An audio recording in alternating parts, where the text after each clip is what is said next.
Good morning guys. आज है 7 फरवरी और 7 फरवरी के द हिंदू आर्टिकल में आप सबका स्वागत है। तो चलिए बिना टाइम वेस्ट करे शुरू करते हैं आज का पहला वर्ड। गाइज जिन्होंने लाइक नहीं किया वो पहले वीडियो को लाइक कर दीजिए। तो आज का पहला वर्ड है सिबेरिटिक। इसका मतलब होता है विलास में या फॉन्ड ऑफ लग्जरी और प्लेजर, मतलब जो विलास में जीवन जिए, ठीक है, या विलास प्रिय जीवन जिए। जैसे इमेज में दिख रहा होगा इस तरीके का जीवन जो जीता है। सेल्फ इंडल्जेंट, जो सिर्फ मज़े के लिए जीता है, ठीक है, खूब खर्चीला हो, जो लग्जूरियस लाइफ जिए, वो होता है सिबेरिटिक। लग्जूरियस, एक्स्ट्रावेगेंट, लेविस, ये इसके सिनोनिम है। लेविस लाइफ मतलब जो बहुत ज़्यादा खर्चीला हो, ठीक है, खुलकर खर्च करने वाला, वो होता है लेविस। एपिकुरियन, ये भी इसका एक सिनोनिम है। एपिकुरियन मतलब जो बहुत ज़्यादा खर्चीला है। वलप्चुअस, ये भी इसका एक सिनोनिम है, जो आनंदमय जीवन जिए या भोग विलास वाला जीवन, वो होता है वलप्चुअस। वैसे ये एक कामुक इंसान टाइप का भी है, ठीक है।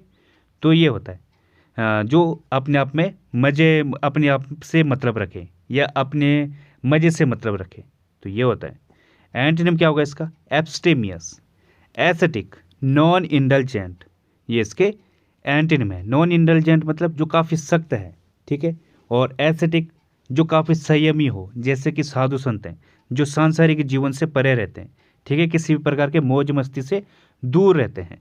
एब्स्टेमियस जो संयमी हो, ठीक है, तो ये इसके एंटोनिम है। एग्जाम्पल इसका, they have always lived a very sybaritic life, वो हमेशा से उन्होंने एक विलास में जीवन जिया है, ठीक है, तो ये इसका एग्जाम्पल है। अगला वर्ड है टर्पिट्यूड। इसका मतलब होता है नीचता या भ्रष्टता, जो क्या हो, विक्ड बिहेवियर और करेक्टर हो, जिसका क्या है, बहुत ही बेकार बिहेवियर है, करेक्टर है, नीचता भरा है, ठीक है, ये अपनी वाइफ को मार रहा है, इस टाइप का क्या है टर्पिट्यूड जो नेचर है जिसका, ठीक है, वो होता है। रॉन्ग, एविल, करप्शन, ये इसके सिनोनिम है। नेफारियसनेस होता है जो बहुत ही घटिया है, भैया भ्रष्टता है। डिप्रेविटी, ये भी क्या होता है, जो बहुत ही बेकार है, नीचता भरा है, ठीक है। विशियसनेस है, ये होता है। एंटोनिम है इसका जो वर्च्यू है, डिसेंसी है जिसके अंदर मॉरलिटी है, ठीक है, नैतिक गुण है जिसके अंदर। वर्च्यू मतलब जो काफ़ी गुणी है, ठीक है, जिसके अंदर काफ़ी शिष्टता है, ये होता है वर्च्यू। तो ये इसके एंटोनिम है। एग्जाम्पल इसका, there may be no moral turpitude or manipulation as such. इसमें कोई नैतिक नीचता या हेरा फेरी, मैनिपुलेशन मतलब कोई छल कपट, ठीक है, या हेरा फेरी नहीं हो सकता, ठीक है, तो ये इसका एग्जाम्पल है। अगला वर्ड है ग्राउज। इसका मतलब होता है शिकायत करना या कंप्लेन अबाउट समथिंग ट्रिवियल, मतलब जो बहुत ही छोटी बातों पर रोता रहे या फिर शिकायत करते रहे, वो होता है ग्राउज। या फिर इसका मतलब फालतू का बड़बड़ाना, जैसे बुजुर्ग महिलाएं होती हैं, ठीक है, सास बोलते हैं जिन्हें, तो वो क्या करते रहते हैं, हर छोटी छोटी बात पर बड़बड़ाते रहेंगे, गुनगुनाते रहेंगे, कुछ ना कुछ असंतोष उनके चेहरे पर दिखता रहता है, ठीक है, तो ये होता है ग्राउज। ग्रम्बल, मौन, ग्राउंड, ये इसके सिनोनिम है। इनका मतलब भी क्या होता है, किसी प्रकार की कोई शिकायत। वैसे ग्रम्बल मतलब क्या होता है, शिकायत करना या फिर गड़गड़ाना, ठीक है, कोई आवाज़ जो होती है, बड़बड़ाहट, इस टाइप का। मौन, इसका मतलब भी क्या होता है, चिल्लाना, विलाप करना या अफसोस जाहिर करना, इस टाइप का सेंस देता है। ग्राउंड, ये भी क्या होता है, चिल्लाना, चीखना या फिर कोई शिकायत करना। वाइन, ग्रीवेंस, ये भी इसके सिनोनिम है। इनका मतलब भी शिकायत। वाइन मतलब रोना भी होता है, ठीक है, कोई चिल्ला रहा है जो या रो रहा है, तो ये इसके सिनोनिम है। एंटोनिम इसका रिजॉइस, डिलाइट, एक्सेप्ट, टॉलरेट करना। टॉलरेट मतलब सहना किसी बात को, ठीक है। रिजॉइस बहुत ज़्यादा खुश है जो, डिलाइट है खुश से मिजाज है, या एक्सेप्ट करना किसी बात को। एग्जाम्पल है इसका, she heard him grousing about his assistant. उसने उसे अपने असिस्टेंट के बारे में शिकायत करते सुना, ठीक है, या बड़बड़ाते सुना, तो ये इसका एग्जाम्पल है।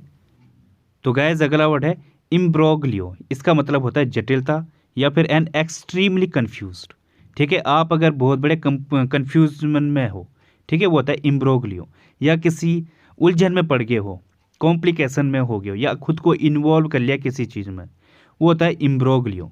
जैसे यहाँ पे लिखा है my boyfriend love Tina, and Tina loves Rahul. So by thinking all these things, she is getting imbroglio. She find herself in imbroglio. उसने खुद को एक जटिलता में पाया या एक कन्फ्यूजन में पाया, इंटेंगलमेंट में पाया. ठीक है, तो ये होता है सिनोनिम है इसके. कॉम्प्लिकेशन, कॉम्प्लेक्सिटी, प्रीडिकामेंट, ये इसके सिनोनिम है. प्रीडिकामेंट मीन्स होता है कोई दुर्दशा या विकट स्थिति. ठीक है, कोई अप्रिय स्थिति, किसी ऐसी दुर्दशा में पहुंच जाओ आप. ठीक है, जहाँ से निकलना आपके लिए थोड़ा मुश्किल है, या किसी दलदल में फंस जाओ, ये होता है प्रीडिकामेंट. कॉम्प्लेक्सिटी, जो काफ़ी जटिलता है. कॉम्प्लिकेशन, क्वेंडरी, ये भी क्या होता है, कोई दलदल. ठीक है, तो ये होता है तो इम्ब्रोग्लियो, किसी को अपने आप को किसी ऐसी सिचुएशन में पहुंचा देना या ऐसे जगह इंटेंगल कर देना जहाँ से निकलना थोड़ा मुश्किल है या जो आपके समझ ना आ रहा हो, तो ये होता है. एंटोनिम क्या है इसका, जो सिंपल है, काफ़ी आसान है, ईज है, पीस है, या फिर जो शांति भरा है, तो ये इसका एंटोनिम है. एग्जाम्पल इसका, I want to come out from this इम्ब्रोग्लियो.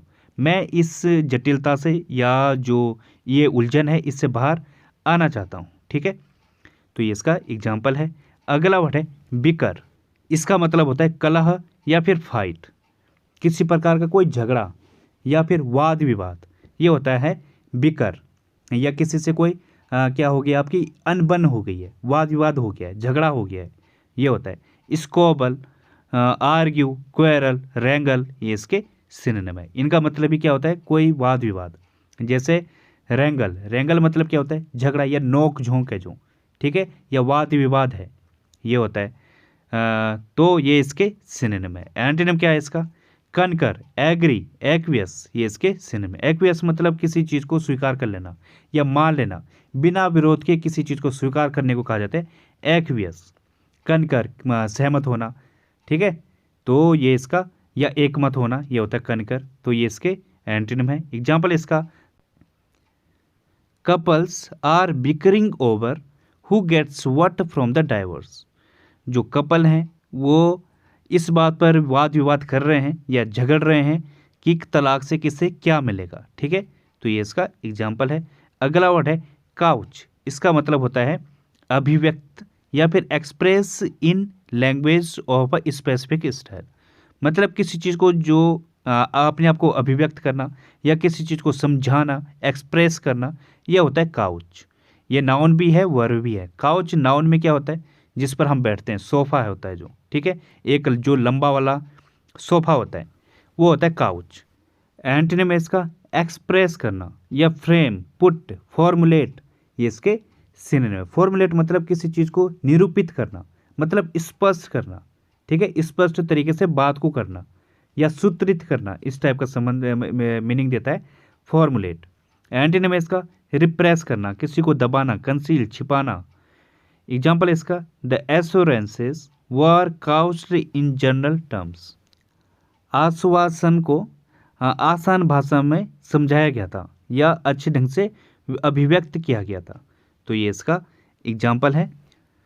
तो गाइस अगला वर्ड है रेट्रिक. इसका मतलब होता है भाषण करना, या ओरेट्रिक को कहा जाता है रेट्रिक. मतलब जो जिसके पास बोलने की कोई कला है. ठीक है, अच्छे ढंग से जो भाषण दे पाए, वाक्पटुता है जिसके पास, या शब्दाडंबर है जिसके पास. ठीक है, बढ़ा चढ़ा कर कहने वाला या अच्छे ढंग से भाषण देने वाला, वो होता है रेट्रिक. एलोक्वेंस, स्पेलिंग, वर्बोसिटी, ये इसके सिनोनिम है. वर्बोसिटी मतलब शब्दाडंबर, जो खूब बढ़ा चढ़ाकर बात बोले. ठीक है, शब्द बाहुल्य है जिसके पास. स्पेलिंग कोई भाषण देना. ठीक है, या व्याख्यान करना, अच्छे ढंग से बातें करना, लंबी चौड़ी बातें करने वाला, ये होता है स्पेलिंग. एलोकेंस, ये भी इसका एक सिनोनिम है, वाक्पटुता को कहा जाता है. तो ये इसके सिनोनिम है. ग्रैंडिलोक्वेंस भी इसका एक सिनोनिम है, जो बहुत बड़ी बड़ी बातें करे. ठीक है, जैसे नेता लोग करते हैं, वो आगे जो ऑडियंस को या स्टेज के ऊपर से खूब बड़ी बड़ी बातें करेंगे, खूब फेंकेंगे, बड़े बड़े भाषण देंगे. पोम्पोसिटी होता है बॉम्बास्ट करना, मतलब डींग हाँकना. तो ये भी इसका एक सिनोनिम है.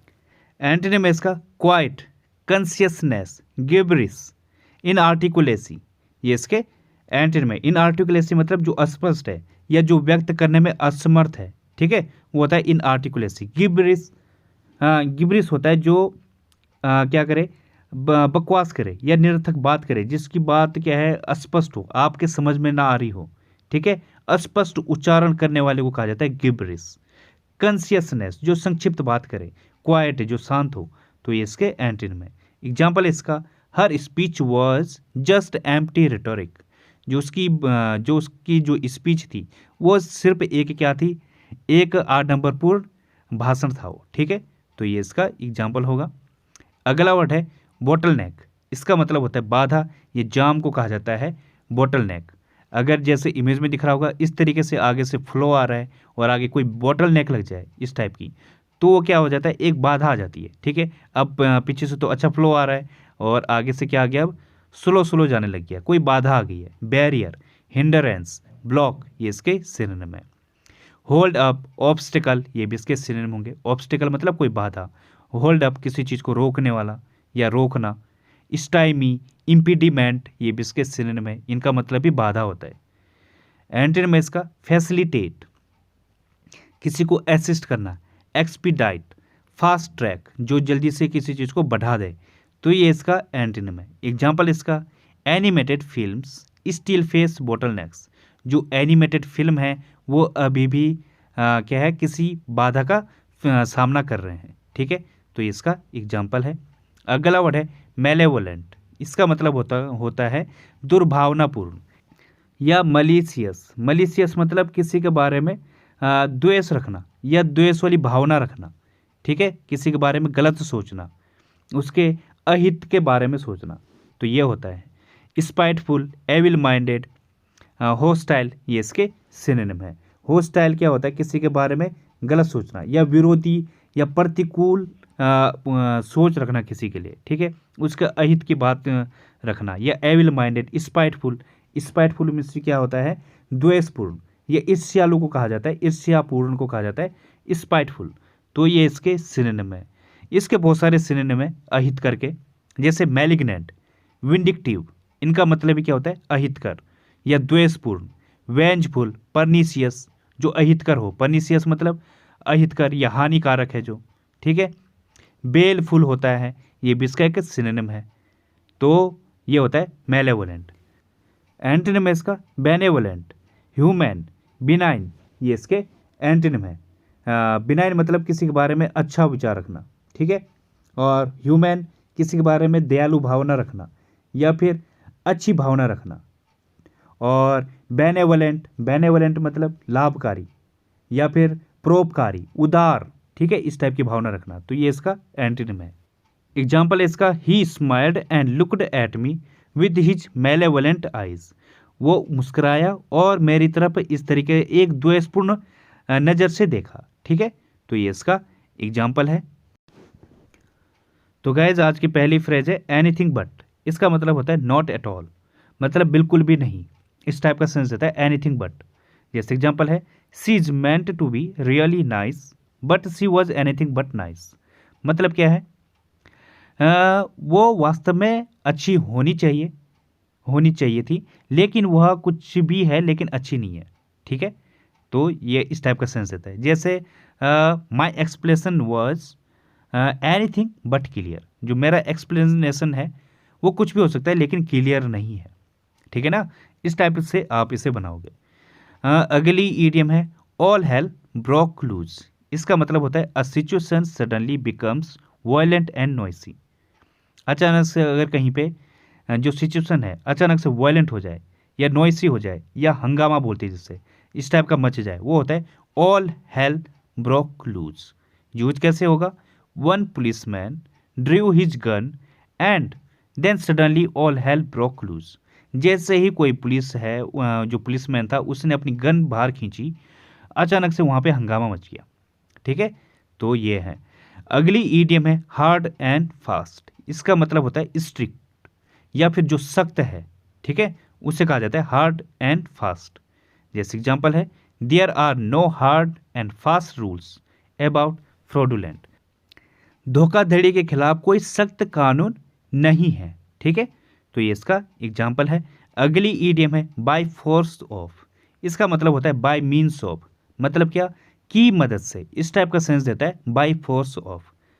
यूज कैसे होगा, जैसे disputes were sometimes settled by force of arms. जो झगड़ा है उसको कभी कभी फोर्स की मदद से सेटल की जाती है, ठीक है ना। जो कभी झगड़ा होता है उसको कभी कभी जो फोर्स होता है या ज़बरदस्ती, ठीक है, फोर्स को लगाकर उस तरीके से सेटल की जाती है। तो ये इसका एग्जाम्पल है। तो गाइस आज का रूट वर्ड है बार। इसका मतलब होता है कोई वेट, हैवी, या फिर कोई प्रेशर या कोई फोर्स, ठीक है, इस टाइप का सेंस देता है बार। अब आज का पहला वर्ड है बार। इसका मतलब क्या होता है, अगर वर्ड की बात करें तो इसका मतलब होता है समथिंग दैट ऑब्स्ट्रक्ट्स और प्रिवेंट पैसेज, या फिर प्रोग्रेस और एक्शन। किसी चीज़ की जो प्रोग्रेस है, ठीक है, उसको रोकने के लिए, या किसी चीज़ का जो फ्लो है उसको रोकने, उसको अगर रुक जाए वो, तो वो होता है बार। उसको रोकना, किसी के प्रोग्रेस को रोकने को कहा जाता है बार। तो गैस अगला वर्ड है बैराज। इसका मतलब होता है a heavy barrier of artillery fire to protect one's own advancing or retreating troops. मतलब गोलाबारी को कहा जाता है बैराज। जब सामने जो दुश्मन होता है उसकी गोलियां चलती हैं, उसको रोकने के लिए टैंक होते हैं, ठीक है, वहाँ से गोलाबारी की जाती है। तो उस चीज़ को रोकने के लिए क्या कहा जाता के लिए हम यूज करते हैं बैराज को, ठीक है। ये यूज कहाँ कहाँ पे होता है, जैसे कि इसको अलग तरीके से भी हम यूज कर सकते हैं। जैसे क्या कोई क्रिटिसिज्म है, एक तरफ से खूब भारी वो बरसात हो रही है, ठीक है, क्रिटिसिज्म की, वहाँ पे आप बैराज कर सकते हो यूज, ठीक है। या कोई कमेंट है नीचे आ रहा है कि बैराज आ गया, बिल्कुल गोलाबारी आ चुकी है उसकी। इस तरीके से हम इन जगहों पर हम इन्हें क्रिटिक्स हो गया, कोई कंप्लेन होगी, एक साथ बहुत सारी कंप्लेन आ रही है, तो इन जगह हम बैराज को यूज़ करते हैं, ठीक है, जब बहुत बड़ी संख्याओं में चीज़ें आए। इसका दूसरा मीनिंग होता है जैसे कि कोई नदी है, कोई पानी है, ठीक है, नदी आ रही है, उसको आगे रोक दिया जाता है जहाँ पे डैम बनना होता है, फिर उसको निश्चित मात्रा में एक बड़े उसमें, ताकि एक फोर्स के साथ गिरे हो, तो एक बैराज बना दिया जाता है। तो वहाँ पे पानी को रोकने के लिए क्या बनता है, बैराज बनता है। तो दो मीनिंग देता है, ठीक है। अगला वर्ड है बैरोग्राफ। इसका मतलब होता है a barometer that records information by drawing a line on a chart. कोई इन्फॉर्मेशन है उसको चार्ट पर जो ड्रॉ करता है, ठीक है ना, कुछ नापता है उसे, वो होता है बैरोग्राफ। एक लाइन के तरीके से उसको नोट किया जाता है। अगला वर्ड है बैरन। इसका मतलब होता है नॉट प्रोड्यूसिंग और incapable of producing of spring. Of spring मतलब संतान या संतति। तो या कोई लैंड या ज़मीन, जो क्या है, कोई लैंड ऐसी है जो क्या हो चुकी हो, बंजर पड़ रखी हो, या फिर कोई वुमेन है, ठीक है, कोई महिला है, वो क्या हो गई, वो बच्चे पैदा नहीं कर पा रही है, ऑफ स्प्रिंग हो चुकी, उसके जो ऑफ स्प्रिंग है वो आगे बढ़ नहीं पा रहे हैं, मतलब उसकी जो संतान है वो बढ़ नहीं पा रही है, मतलब बांझपन को कहा जाता है, ठीक है, बैरन। तो कोई बंजर ज़मीन बंजर है, वो प्रोडक्टिव नहीं रही है, अनप्रोडक्टिव हो गई है, या कोई महिला है जो आगे ऑफ स्प्रिंग नहीं दे पा रही है, संतान नहीं दे पा रही है, बांझपन आ गया है, वो भी होता है बैरन, ठीक है। तो ये हो गया आज के रूट वर्ड। तो गाइज आज के लिए बस इतना ही। थैंक यू, धन्यवाद। If you like the video please like, subscribe and share the video.